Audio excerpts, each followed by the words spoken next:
We want to make them laugh. We want to make them cry. Go ahead and do your best. I love this. We're doing a television show about a radio station, and it's shot on film. And therein lies the magic. Tens of thousands of people out there listening, each envisioning their own motion picture of the mind. And we do it all here, live, in the sparest of threadbare budgets, with a troupe of actors who, underpaid and under-rehearsed and overwhelmed, have yet to learn that this simply cannot be done. Our first choice was to go to Rupert Holmes, who's an old friend of ours, who is absolutely steeped in the 30s and the 20s in radio, and he was the perfect person we thought to write it.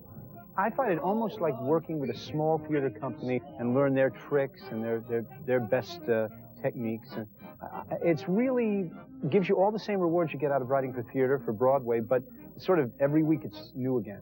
I now know when he writes for me, he writes just the way I feel I would speak. I mean, the writing's so much better on this show. And so it's easier to play a big, broad character. One of the things that jumped out at me was the quality of the writing and the specificity of the characters. They were all so distinct and different from each other, and this world was just completely unique. I saw the scripts and I said, this has a potential to be little gems, just little jewels in TV world. Does the cast have the pages yet? I won't let you down, Daphne.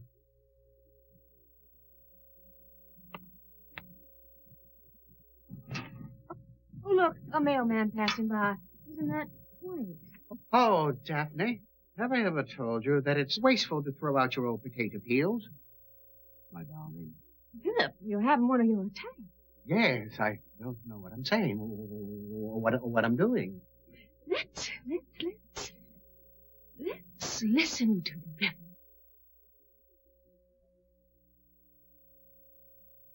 It's a good idea. Let's just sit here and listen to the river.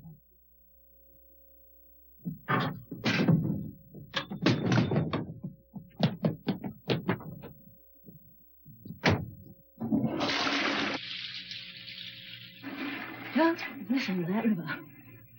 It does sound like a river at that. He's really a silent movie character. He's the man who runs the sound effects, and Rupert wrote him as somebody who would never speak. The character of Hilary Booth is just the most delightful thing to play or to read or to watch for me. I just love her. I think she's great. She's swell. I hope she's a villain that you love to hate. Ladies and gentlemen, Miss Hilary Booth. Jeffrey Singer. Well, he's a dashing young leading man, isn't he? He's otherwise known as Mr. Hilary Booth. What's your feeling about the current world crisis, Hilary? Well, it makes one glad to be an American, doesn't it, Jeffrey? Mrs. Roosevelt looked at the men and the ship, and she said... Who's the blonde at the window? Sorry, dear? She's gone now. Who was the girl at the window? At the window? Yes, dear.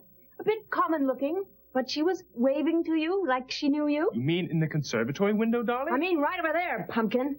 Who was she? They think at first glance, perhaps she's the girl next door, but I don't think that Betty Roberts can be summed up that easily. Thank you, dear. I'm glad you Mackie is just sort of like the backbone of WENN, who's just been kicking around for a long time. He's a wonderful character. I enjoy playing him very, very much.